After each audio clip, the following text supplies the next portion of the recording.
just over a month ago, low-lying areas of Marin County were hit with massive flooding from an unexpectedly high king tide. Some say it's a preview of what will become common as sea levels rise. But the city of San Rafael isn't waiting. A recent report outlines the options it has in trying to protect its most vulnerable neighborhood, the Canal District. And our John Ramos has the story.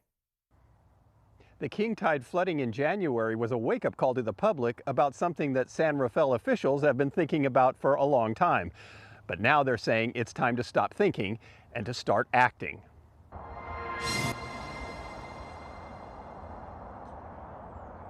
It wasn't even raining when the sea rose up and inundated Marty Komatopoulos' neighborhood.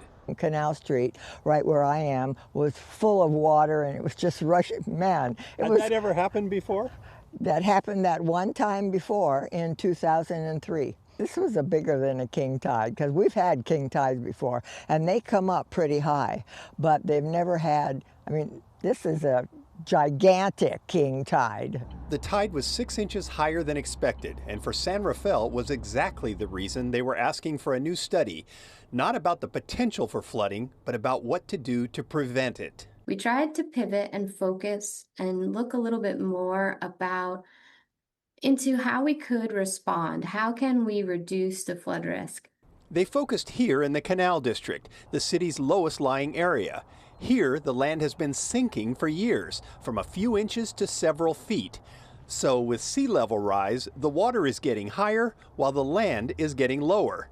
Andy Sternad presented the report that offered 3 possible courses of action. All of them have a common thread, which is somehow the edge near the shoreline needs to be raised throughout San Rafael. The city is sinking. Parts of it are below high tide today. So it's a bowl shape. We need to raise the edges of the bowl. The first proposal is to raise all the edges of the creek, increasing the height of the canal banks and flood walls. That's estimated to cost about $720 million. Alternative 2 is to raise the banks and add a gate that can be closed when the tide gets too high. That would cost more, and with sea level rise projections, would only be effective until about the year 2050. Finally, Alternative 3 is a complete renovation of the Canal District shoreline, removing about 550 existing homes and raising the land high enough to safely redevelop on top of it.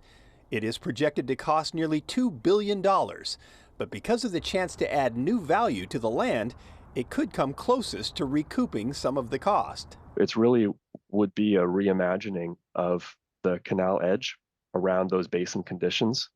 And through that reimagination, you can transform the place. The stakes are high. Nearly 4,000 homes and about 13,000 people are in the sunken basin. San Rafael doesn't have the money to do it now, but they say some kind of action needs to begin to prevent a disaster like what happened in New Orleans after Hurricane Katrina.